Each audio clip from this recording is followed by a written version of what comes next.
Hey everybody, Super Bowl Sunday here in the States, Super Bowl 55. It started the year I was born, that's how I know. I'm not a big sports fan. But the Tampa Bay Buccaneers are in the Super Bowl, so that's kind of cool because I am back here in Florida. And, every time I travel, there's always some kind of magic. I think in life in general, I'm always aware of the magic, and I actually pray for that. I'm like, please, my higher self, God, goddess, whatever you want to call it, spirit, to keep me aware of the magic so that I'm not in the mundane and let my little monkey mind get in the way of really seeing the jewels that are surrounding me every day in any moment. And they can be really small things. But I flew last week back from Mount Shasta to Orlando to come home, check on my mom, and my niece was traveling with me. And we had the grace of flying out on the first leg of the trip to Missouri with nobody between us. So we had the middle seat, which was nice, And so we're on our second leg of the flight going back to Orlando, and the plane's pretty much, they shut the cabin door and it's looking like we're all good. This woman passed us, we have the seat between us. And then the flight attendant comes up and he's like, is anybody sitting there? Can this lady sit with you? And I'm like, sure, And I knew immediately in my head, I heard that thought, I wonder what kind of story she has to share with us. It's going to be interesting. And I've talked about this before, and I literally just stopped the video that I was listening to by Heather Astrology by Heather, or Heather Astrology, I think it's called. She's great. And she was talking about the ruler of your natal chart, the planet that rules your chart. And for me, and she has the same rising as me, Scorpio. So it's Pluto, and that is the running theme. Pluto is death, rebirth, transformation, taxes, other people's money, inheritance.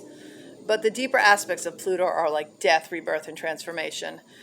And so this woman sits down with me, and we start talking, and she's flipping through pictures on her iPad. She was flipping through her grandchildren, and these two little cute ones. And I commented on them. I'm like, oh, those are your grandchildren? She's like, my great-grandchildren. And she didn't look old enough to have great-grandkids, but as the story unfolded, it turns out that her 18-year-old grandson was killed in a horrible, freak accident. He was a motocross rider on his motorcycle 2 weeks before his graduation. I mean, it just happened in June. And I just sat and listened, and there was the magic, because that's my running theme in life, death. And what I said to her at the end, as our conversation just kept, spinning around the story of her grandson and the relationships that she had, was that for me, this running theme since I was 7 years old has brought me to a greater awareness of how precious life is, of not to take relationships for granted with anybody in my life, because there is no guarantee that you're going to see them tomorrow. There's just not, And so this young man was in a motocross race 4 hours away from his home in Oklahoma. And I can't even imagine his parents get a call to come that it's been a really bad accident.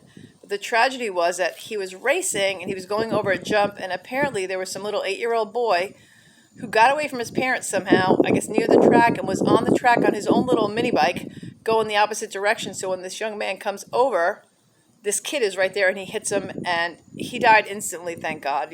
She said that was the saving grace. But this little boy, the 8-year-old boy, 2 broken legs, punctured lung, he was going to be okay. But that child, too, to live with that for the rest of his life is oh my God, that's the depth of Pluto, and the magic. I think for me, one of the reasons, besides I am a very deep person and I always look well below the surface, I just don't do surface skimming. It's just not part of who I am. And all my Gemini, too, which would be surface skimming for most Geminis, it's in the 8th house. It's in Scorpio's house. And Pluto rules Scorpio. It's the ruler of my ascendant. And so, I'm much deeper than that. And I thought, yeah, this is the magic. I asked, Spirit, I wonder what kind of story she's going to share with us. And sure enough, that was what the running theme was. And I hugged this woman, and she's Cherokee, which was really great because, we're all human, but the indigenous tribes around the planet have more of an awareness of the circle of life and death. And it was really beautiful to witness. And I started tearing up, because I love my grandson. I have 2 now. I have 2 grandsons. One's only 11 weeks old almost. And I just can't imagine, And every day she saw them, she lived near them. And I get it. I moved away from mine to create something else, which unraveled. And that's fine because I need depth.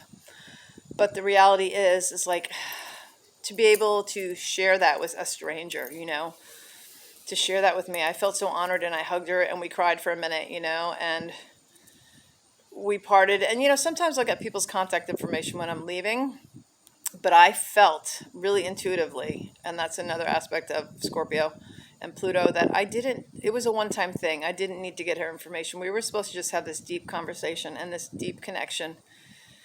And then we were to go off and go our separate ways. So I'm so grateful for the gifts. And I really hope that in your own life, you look around and you ask every day, show me the magic, because it's all around you. And to really, appreciate everybody in your life, because you don't know, how much time you have. Nobody knows.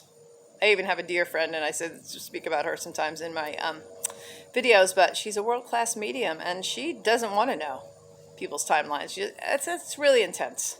So if you think you know when somebody's going to check out in your life, I call bullshit on that. You don't know. So don't be an ass and treat them like shit if they've never really abused you or anything, bring it to the table. What do you need to clear? Move through it, because there's some depth in that, right?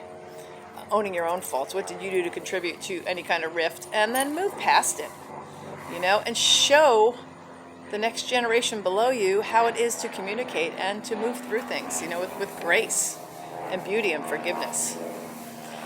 Yeah, well, let's see who wins the Super Bowl tonight. That'll be a whole nother topic, but it's kind of cool to be back in Florida when a Floridian team is on the field. So I hope you guys have a great rest of the week ahead, and have a beautiful Valentine's Day coming up. Remember that self-love, it's more important than anything else. Take good care.